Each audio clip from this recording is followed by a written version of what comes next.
With certain games in the headlines at the moment for what they do and don't include for the pre-order price, it seemed interesting to consider the price of Star Citizen and how it has changed since the Kickstarter back in 2012. I'm Forrester, and this video will consider what was included back then, how that's evolved over the years, sprinkled in with a little bit of inflation, and what that means for the value proposition for Star Citizen. The cheapest Star Citizen package currently on offer is an Aurora Mark II game package. That comes with an Aurora Mark II ship and access to the Star Citizen game for a price of $45. Well, it says discounted to $45, down from $60, but at time of recording it's $45, so that's what we'll use. The closest equivalent from back in 2012 was the $30 Aurora package, which included access to the Star Citizen game, an Aurora Mark I, I think it was the MR or ES model, and the Squadron 42 game. So, crudely speaking, pretending that the Aurora Mark I and II are equivalent, which they're really not, it's now $15 more expensive to get into Star Citizen than back then, and that no longer includes Squadron 42. But the world is quite different now, and so the situation is a little more complicated. First off, there's inflation. That is the fact that $1 today is less powerful than $1 14 years ago. That affects all kinds of goods and services, not just games. As inflation measures price changes over time, it will vary depending on location, exchange rates, and what specific goods or services are being looked at. But using inflation calculators for the US dollar, and the good old Bank of England, and a general trend of inflation, we get the result that $30 in 2012 is roughly equivalent to $45 in 2026. So from that perspective, the price rise is almost purely inflation-linked.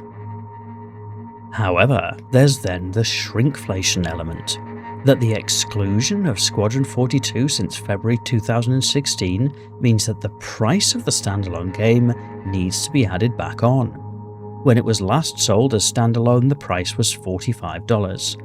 I have no evidence for this, but the fact that it has gone off sale suggests to me that it may become more expensive when it arrives back for sale in the future.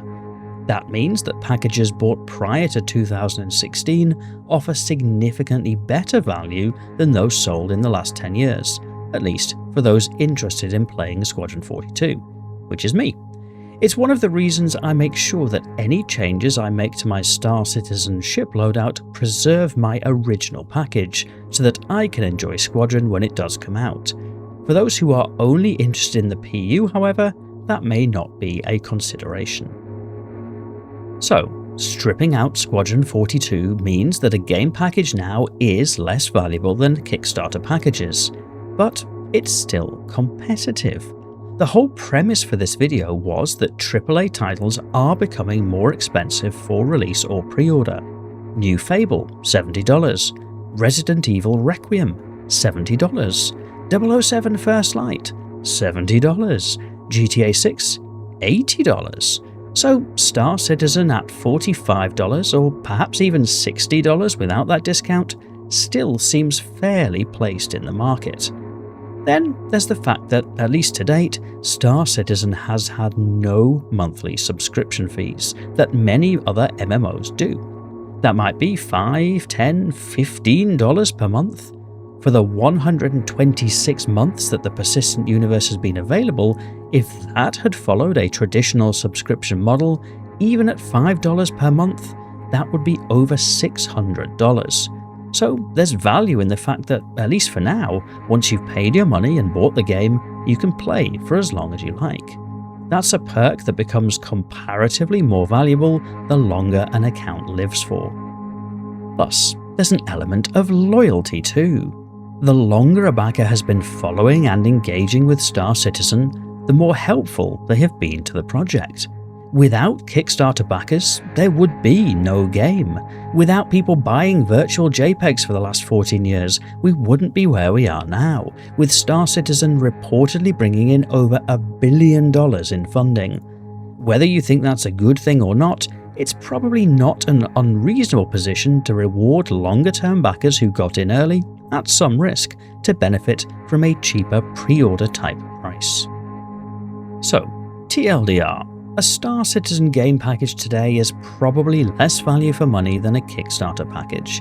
You might or might not think that's fair to reward early backers, but against the backdrop of the wider market, given the scope of what Star Citizen offers, it's still a competitive price for a compelling game. And as somebody playing many times a week, despite the bugs, despite what's missing, I enjoy the game. But what about you? How do you feel about the cost to play Star Citizen? Justified? Competitive? Or overpriced? Maybe Odin owners don't answer that one. I look forward to reading your thoughts in the video comments. If you enjoy these more analytic style videos, please press the like button to let me know you'd like more videos like this. And if you're amongst the 62% of viewers who aren't yet subscribed to the channel, maybe consider pressing that too, so that YouTube will show you more videos like this in future. But otherwise, and as always, thank you for watching.